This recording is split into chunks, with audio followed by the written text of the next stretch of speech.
dimulai, kita akan dibawa pada adegan di mana terlihat seorang gadis bersama laki-laki parubaya sedang mengecek alat tembak dari atap perumahan.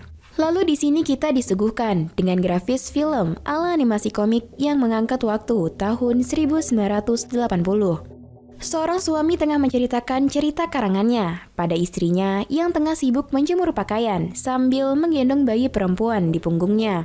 Namun tiba-tiba saat mereka sedang asyik mengobrol, sebuah peluru nyasar tepat mengenai kepala istrinya. Ia pun kaget dan syok melihat istrinya sudah jatuh terkapar di lantai rumahnya. Selanjutnya, tampak aksi demon besar-besaran yang terjadi di depan sebuah gedung.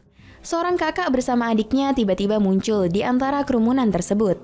Dari kumpulan massa itu, mereka tampak mengintip pasukan tentara yang sudah berbaris rapi, lengkap dengan senjatanya. Dan tiba-tiba, pasukan tentara itu menembaki para demonstran dengan brutal. Massa demonstran pun ketakutan dan lari menyelamatkan diri. Termasuk anak kecil yang bersama kakaknya tadi.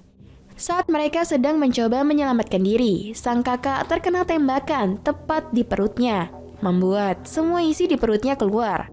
Sang adik pun kasihan melihat kakaknya tertembak. Ia ingin menyelamatkan sang kakak. Namun sang kakak bersikeras menyuruhnya pergi agar tak diculik oleh para pasukan itu. Akhirnya sang kakak pun tewas, sedangkan sang adik diselamatkan oleh pemuda yang tak dikenal. Di part ini paling sedih guys, ngelihat orang yang kita sayang sekarat di depan mata kita, tapi kita justru nggak bisa berbuat apapun. Adegan berlanjut, memperlihatkan seorang tentara tengah menghabisi seorang rakyat yang tak bersalah di sebuah lorong. Di sini ia tampak tersiksa dengan apa yang terjadi. Tiba-tiba ia mendengar suara gaduh. Ia pun berjalan mendekati suara itu. Tampak temannya sedang menghabisi seseorang. Orang itu sudah mati, namun tetap dipukuli menggunakan senapan. Tentara itu pun hendak mengambil senapan dari tangan temannya. Namun senapan itu malah menembak dan mengenai kuping temannya sampai terputus. Lanjut. Di mana terlihat seorang wanita tengah mencari mayat suaminya di antara tumpukan tubuh yang sudah hampir membusuk. Dari kejauhan, anaknya hanya memperhatikan sambil memanggil-manggil ibunya. Tak lama mencari, ia pun menemukan mayat suaminya dan menangis histeris meratapi kejadian pilu yang menimpa ia dan suaminya. Lalu anaknya pun menghampirinya dan ikut menangis melihat mayat ayahnya. Sebuah TV menyala memperlihatkan seorang tokoh besar sedang berpidato.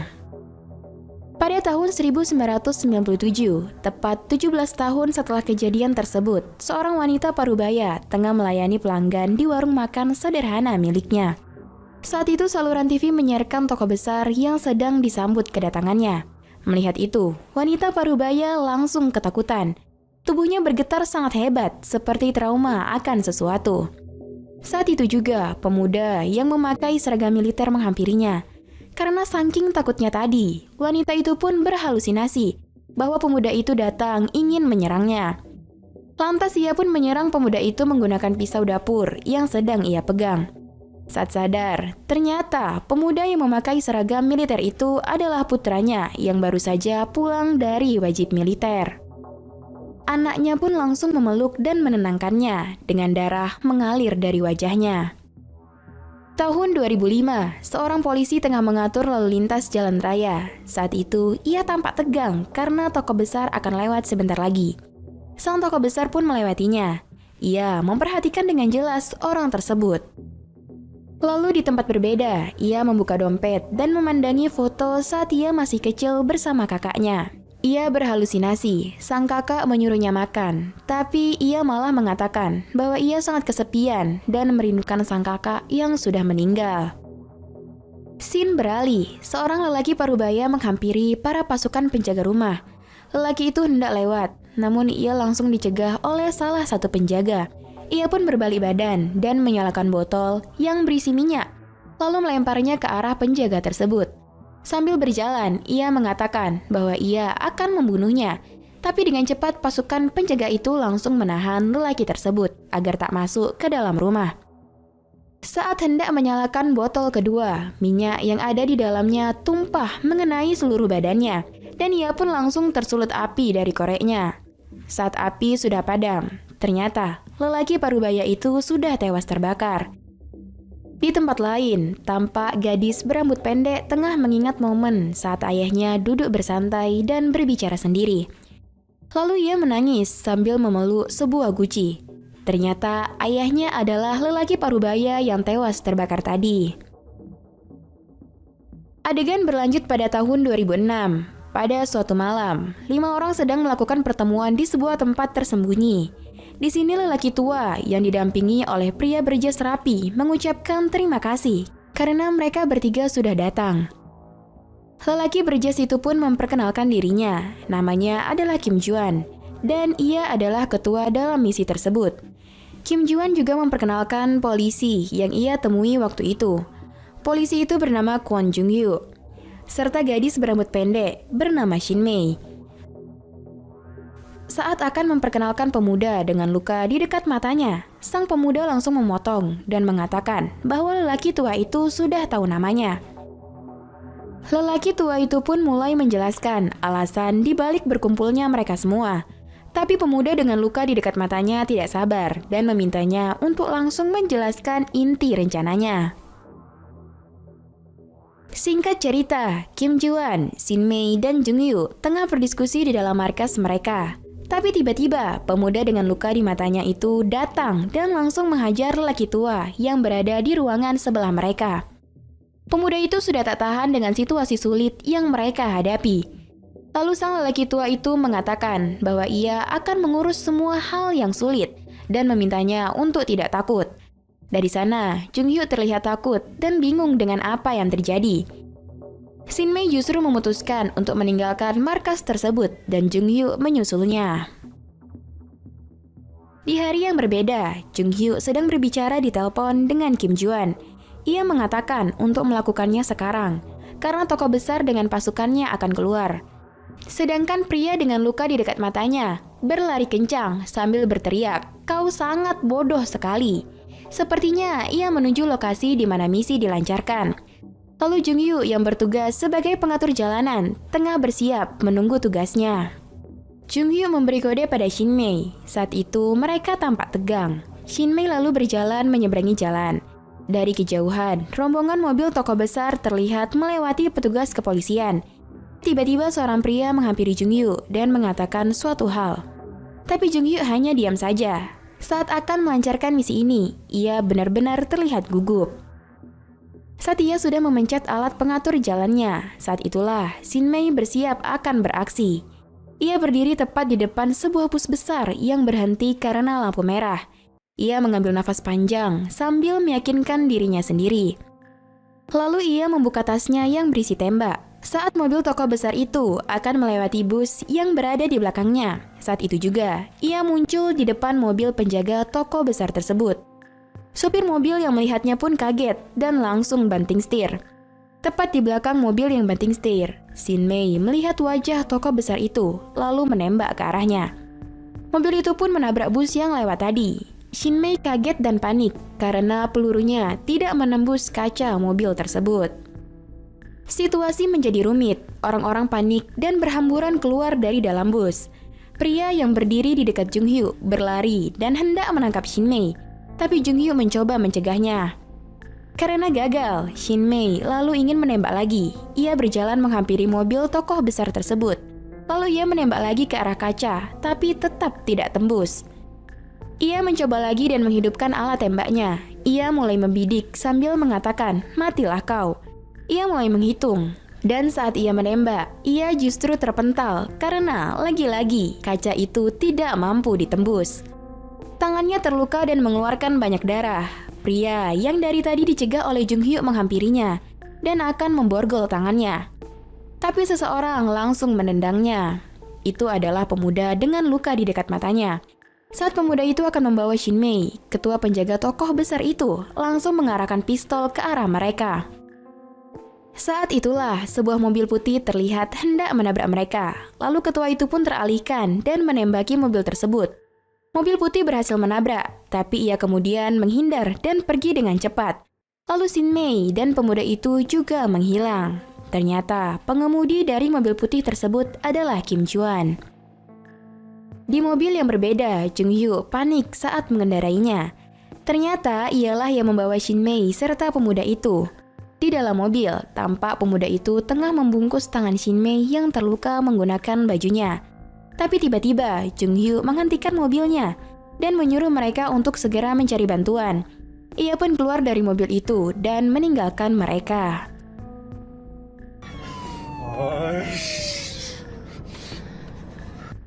Di markas, Kim Juan yang terluka bertemu dengan lelaki tua.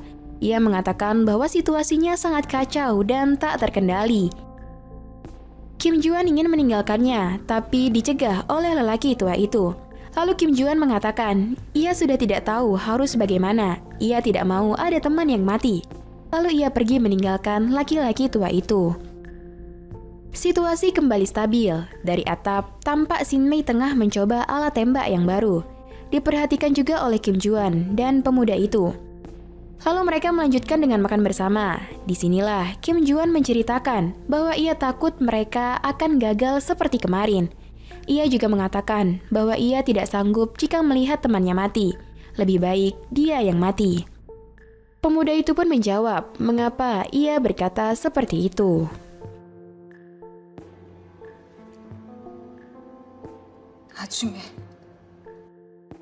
Singkat cerita, mereka pun mulai menjalankan aksi tersebut.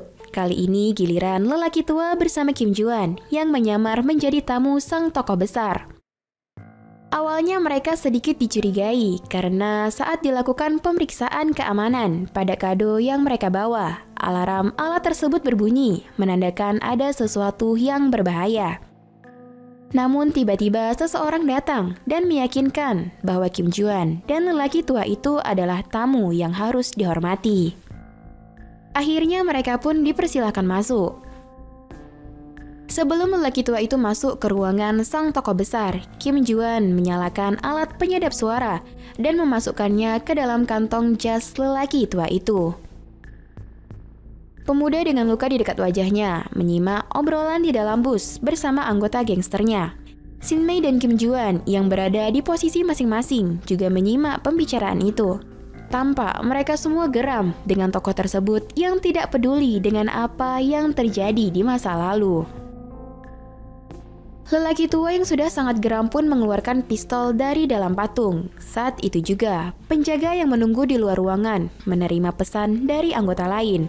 Di sini, kedua mereka tampaknya akan terbongkar. Tapi dengan sigap, Kim Juan langsung mengunci posisi penjaga ruangan itu. Tapi sayang, ia langsung ditendang oleh ketua penjaga. Dari dalam ruangan, lelaki tua itu sudah tak tahan dengan ocehan tokoh besar tersebut. Ia pun langsung menembaki tokoh besar, tapi sayang, satupun tembakannya tidak mengenai. Saat akan menembak lagi, lelaki tua itu langsung ditembak oleh ketua penjaga sang tokoh besar. Karena ia tertembak, alat penyedap suara itu pun berhenti. Seketika dari atap gedung, Shin Mei langsung bersiap. Ia menaiki sebuah crane dan mengarahkan bidikan tepat di dekat jendela rumah sang tokoh besar. Pasukan polisi datang ke rumah tokoh besar tersebut. Tapi pasukan gangster bersama pemuda itu juga sampai di waktu yang bersamaan.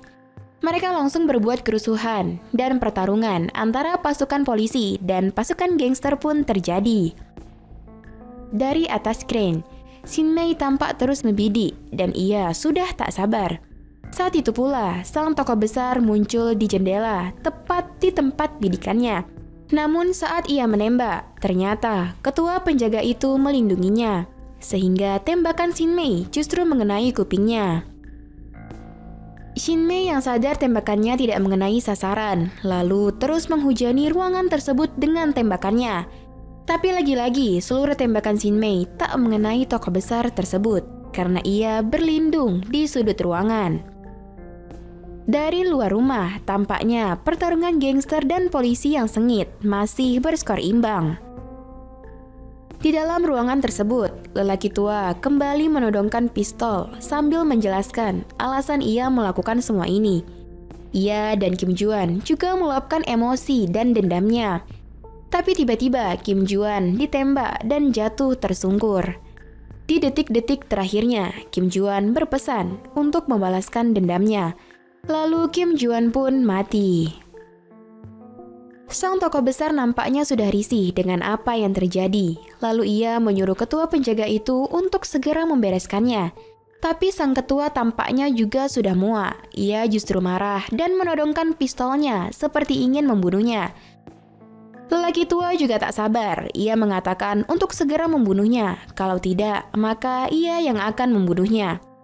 Tapi sang ketua makin kesal. Ia lalu menembaki lelaki tua itu sampai mati. Saat ketua penjaga itu ingin menembak sang tokoh besar, saat itulah terdengar suara tembakan. Ternyata anggota penjagalah yang menembaknya. Ia pun mati. Shinmei yang melihat kejadian itu dari atas crane sangat sedih. Ia terpukul dan merasa bersalah. Ia mengatakan bahwa semuanya sia-sia. Pada akhirnya tak ada yang bisa diubah. Mereka hanya menambah luka dan memperumit keadaan. Ia pun menangis di atas crane. Singkat cerita, pemuda dengan luka di dekat matanya berhasil masuk ke dalam rumah. Ia bersama rekan gangsternya juga berhasil menahan penjaga yang berjaga di sana. Ia pun berhasil menghajar tokoh besar itu sampai babak belur. Ia kemudian menyeret tokoh itu ke titik bidikan Shinmei. Di sini, saat Shinmei mulai membidik, tiba-tiba sebuah mobil menabrak krennya. Ia pun jatuh dan bergelantungan di atas kren. Di saat yang sama, pemuda itu mencoba sekuat tenaga untuk terus menahan posisi si tokoh besar dengan mencekiknya dari belakang sambil meluapkan semua isi hati dan dendamnya selama ini. Namun bukan Shinmei namanya jika ia mudah menyerah. Ia kemudian merayap dan kembali ke atas crane dan membidik si tokoh besar. Saat ia membidik, disinilah ia merasa ragu. Ia juga takut bagaimana jika bidikannya meleset. Namun pemuda itu meyakinkan Shinmei. Shinmei pun mulai membidik sambil menangis. Saat itu juga suara tembakan terdengar. Ternyata seorang polisi memberikan peringatan kepada Shinmei untuk menyerah. Shinmei terlihat dilema. Namun lagi-lagi pemuda itu meyakinkan Shinmei untuk menembak saja dan mengakhiri semua ini. Ia bahkan sampai memohon. Lalu dari atas, Shinmei yang membidik sambil menangis. Ia meminta maaf dan mengatakan bahwa ia hanya manusia biasa. Dan terdengar lagi suara tembakan. Di akhir adegan, terlihat mobil tokoh besar sedang lewat dan dikawal. Di sana juga tampaknya ada petugas polisi baru yang menjadi pengatur lalu lintas menggantikan Jung Hyuk. Selesai memberikan hormat, ia tampak memperhatikan mobil itu dengan tatapan nanar. Cerita pun tamat. Film 26 Years adalah film yang digadang-gadang diangkat dari kisah nyata. Film ini menceritakan insiden berdarah demokrasi Gwangju tanggal 5-18 Mei 1980 dengan apik melalui animasi komik. Film ini juga menyiratkan kesan kediktatoran seorang pemimpin yang tak memiliki belas kasihan. Sedikit informasi nih guys, pada mulanya film ini seperti ditentang untuk dibuat. Yakni 10 hari sebelum syuting dimulai, tiba-tiba investor membatalkan keikutsertaannya dalam memproduksi film ini. Sehingga pembuatan film ini sempat ditunda pada tahun 2008 dan kembali dimulai pada tahun 2012. Itu pun hasil mengumpulkan uang dari 15.000 orang. Film yang disutradarai oleh Soo Geun-hyun ini memiliki ending yang sedikit ambigu. Tak hanya itu, beberapa tokoh dalam film juga tak disebutkan namanya, seperti sang tokoh besar, pemuda dengan luka di dekat matanya, serta si ketua penjaga, dan masih banyak lagi. Namun rasa sakit, dendam, dan kesedihan yang dirasakan para pemeran ini tersampaikan dengan baik.